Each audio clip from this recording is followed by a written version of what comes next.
Welcome to the Investing Podcast presented by Tusk Media. The final bell has rung and the market is now closed. So let's move on to an audio and video recap with the Investing Happy Hour. Hey everybody, welcome back to the Investing Podcast. This is the Investing Happy Hour presented as always by Tusk Media. Today's Tuesday, June 14th, 2016. We're really happy to be here. Lots to catch up. Dude, what are you doing? This is important. Whoa, folks, breaking news. Austin, you can go back to work. Breaking news, podcast rankings. This matters. This is what those 5-star reviews pay us in. This is the currency that matters to us. You all are not just a number. You're a number of 5-star reviews, so thanks for being here. 5-star reviews, subscriptions, downloads, all of that, it's a success. The Investing Podcast audio currently ranks number 69 among other investing podcasts. I feel pretty great about that. Video podcasts, we got a hit, folks. People are liking this. They're liking it in the videos. We have the number one video investing podcast in the world right now. That's not even a joke. Number one. Number 5 among all video business podcasts. So really fantastic stuff. Thanks everybody for subscribing in all seriousness. We're glad you're here. I think we're going to continue to get better. We got a number of things we've got changing even this week. We're actually going to get set up in a little bit of a studio, so I won't be using a whiteboard anymore. It's going to be really, really impressive. But let's talk about a couple things. Let's start with the market. The market clawed back today. When we talked earlier in the day, it was rough. Things were not looking good. Market clawed back. It still was a loss, but I would call it a statement loss. I don't know if you ever watch sports, but sometimes you'll see a team that's down by a ton at halftime. They kind of scratch and claw their way back to where they only lose by a few points. Still a loss in terms of wins and losses, but it shows some determination. So let's call this a statement loss. The Dow was down only 32 basis points. Remember, it was down close to a full percent earlier in the day. S&P closed down 18 basis points. The NASDAQ was down just 10 basis points. The global Dow still down quite a bit, down more than 1%. Oil was down almost 1%, but even that was a good rally from where it was.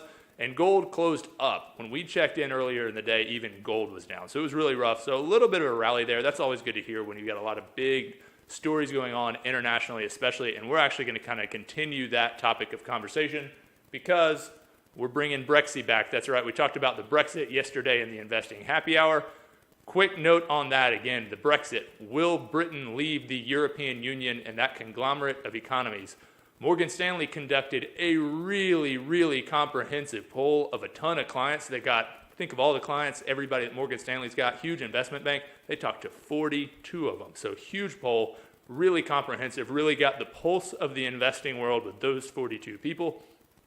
80% of those 42 think that the European indices will decline between 0 and 20% if Britain does go forward with a Brexit, if they do in fact leave. So that's a ton of people. That's like 30 or 35 people at least out of 42 that think that there's going to be a decline of up to 20%. So headline read, of course, naturally, people expect a 20% fall. Whether that's accurate or not, I think that remains to be seen. Again, small sample, keep that in perspective. But that does kind of capture the fear that some people have and some of that fear that's continuing to weigh on the market.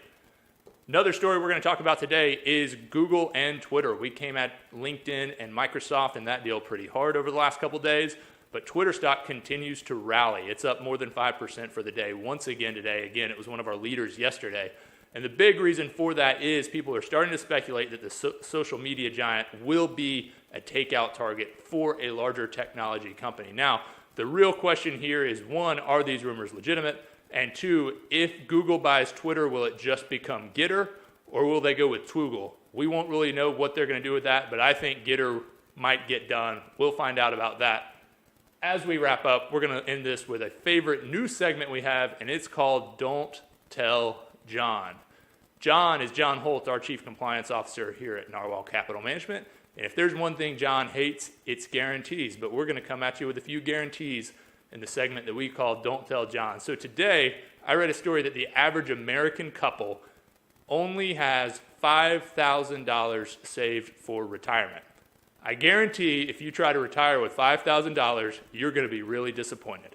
That's been Don't Tell John. This has been the Investing Happy Hour. Make sure you subscribe. We've got Bond Week coming up the week of June 27th, talking about bonds every single day. If you have a question about bonds or about investing in general, shoot us an email. We've got an email just for the podcast. It is called theinvestingpodcast@gmail.com. Theinvestingpodcast@gmail.com. Send us your questions, especially about bonds. We will be back at you early tomorrow morning. Y'all have a great night. Tusk Media is a subsidiary of Narwhal Capital Management. Ratings and reviews of Tusk Media content are not to be construed as endorsements of opinions, analysis, or services offered by Tusk or its parent company. The opinions and predictions shared here are our professional beliefs at the time of publication. We are not under duress from any of the corporate entities mentioned. This is not a solicitation to take any particular action. Although we are investment advisors, this information should not be considered investment, legal, or tax advice. We strive to be as impartial, insightful, and accurate as possible. We base our opinions, analysis, and calculations on information we believe to be reliable, but we cannot guarantee its accuracy. We can, however, guarantee that our opinions will sometimes be flat out wrong due to a variety of factors. Employees and clients of Narwhal Capital Management may or may not hold positions in the securities detailed and may or may not hold these positions in the future. A full list of all securities purchased, sold, or held during the 12 months preceding the date of this publication can be provided upon request. Unless otherwise noted, all data accessed via MarketWatch or the Bloomberg terminal. Past performance does not guarantee future results. A copy of Narwhal's Form ADV is available at the SEC's website, www.advisorinfo.sec.gov, or from Narwhal upon written request.